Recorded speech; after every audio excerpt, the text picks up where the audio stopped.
बीमार होने का शौक नहीं होता? आज खाना मिलेगा या भूखा ही ऑफिस चला जाऊं? पता नहीं पूरे दिन भर क्या करती रहती हो। एक खाना तक सही वक्त पर नहीं दिया जाता तुमसे।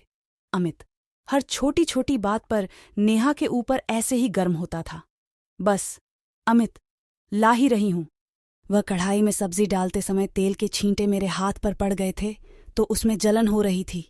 नेहा के इतना कहते ही अमित उस पर चिल्लाने लगा। तुम्हारे तो यह नाटक ही खत्म नहीं होते। कभी हाथ पैर में दर्द, कभी सिर में दर्द, कभी पेट में दर्द, और कुछ नहीं तो आज हाथ जला लिया। एक ढंग से काम भी नहीं कर सकती क्या? 10 साल हो गए तुम्हें इस घर में आए हुए। आज तक एक भी काम तुमने सही तरीके से किया हो तो बताओ। अमित को इतना क्रोधित होते देखकर आज नेहा को भी गुस्सा आ गया।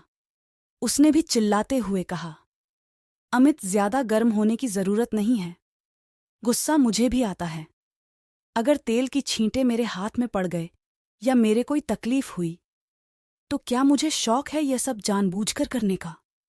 तुम्हारा और तुम्हारे बच्चों का ख्याल सिर्फ मैं ही रखती हूं। तुमने कभी आज तक मेरा हालचाल जानने की कोशिश की है? बस तुम तो एक राजा की तरफ हुक्म चला देते हो।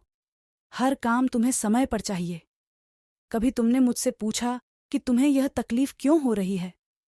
आज भी हाथ जलने के बाद तुमने यह नहीं पूछा कि कैसे जल गई। उल्टे मुझ पर नाराज हो रहे हो। मैं भी इंसान हूं। मुझे भी दर्द तकलीफ होती है, और शारीरिक दर्द की बजाय मुझे तुम्हारे दिए हुए मानसिक दर्द ज्यादा आहत करते हैं। किसी को भी बीमार होने का कोई शौक नहीं होता। ऐसा कहकर नेहा वहां से रोती हुई चली गई और अमित को सोचने पर मजबूर कर गई कि क्या उसका बात बात पर गर्म होना जायज है। जब वह तकलीफ में होता है तब नेहा ही उसके दर्द की मरहम बनती है। पर मैं क्यों यह बात नहीं समझ। मैंने कभी भी उसका दुख सुख जानने की कोशिश नहीं की, बल्कि हर वक्त उस पर काम नहीं करने का बहाना बनाने का कारण ढूंढता हूँ या उसे नीचा दिखाने की कोशिश करता हूँ।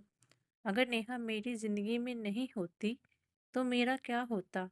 नहीं, मैं अभी जाकर नेहा को मनाता हूँ और उससे माफी मांगता हूँ।